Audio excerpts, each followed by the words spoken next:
Hello, back again, and what I've done today is I've cleaned all the door jambs, all nice and clean. Haven't cleaned the interior yet.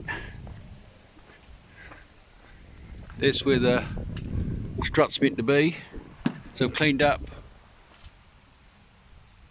on there, if you can see that.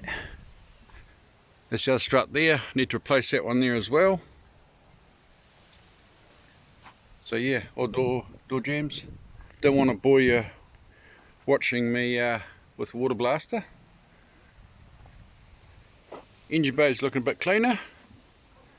I'll give it a bit of a detail, and sometime this week I'll go to pick apart. That's where you can just go find a car like yours and grab a part and pay for it. It's reasonably cheap. Pick aparts in New Zealand and Australia. Yeah, so all nice and clean, no more dirt because it come from a farming area.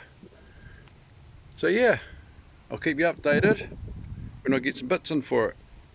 Cheers.